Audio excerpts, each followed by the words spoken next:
So today's topic, blame the auditor. This kind of came up and came back to mind when I was talking to my boss last week about internal controls and nonprofit organizations. And the particular thing that we were discussing was something that might be quite sensitive in terms of communicating that to the staff. And I said to her, I used to always tell my clients to blame me. And she came back with hashtag blame the auditor. So thank you for that, Jamie. But just real quick background, I did a lot of auditing of nonprofit and governmental organizations when I had my CPA firm years ago. And internal control was always something that was really important to me. So it's kind of near and dear to my heart. There were kind of two situations that would arise, or two major situations that would arise.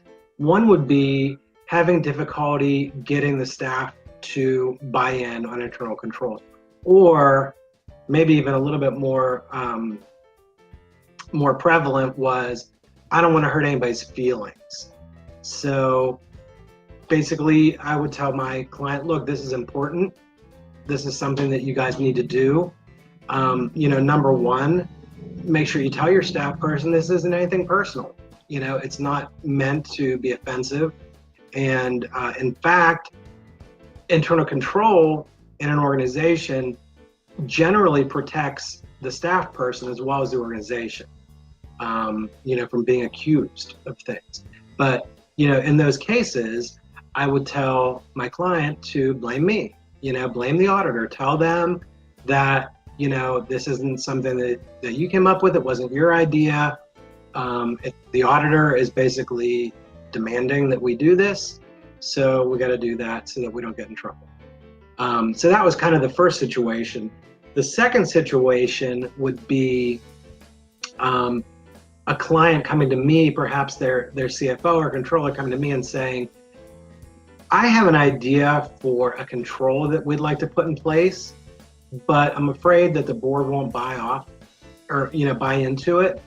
Can you help with that? So I would generally, discuss whatever that particular idea might be, perhaps help them to tweak it so that it makes a lot of sense for the organization.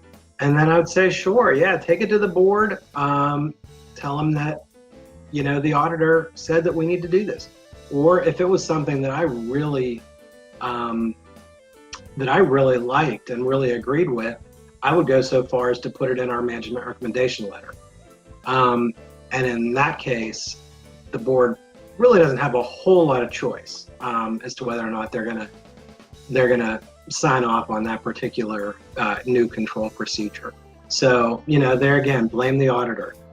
If you don't have an auditor, I guess blame the auditor doesn't help too much. Maybe blame the accountant, blame somebody, because you gotta have good internal controls no matter how large or small your organization is. But if you can use this technique in working with your auditor, I am sure that they would be happy to help you.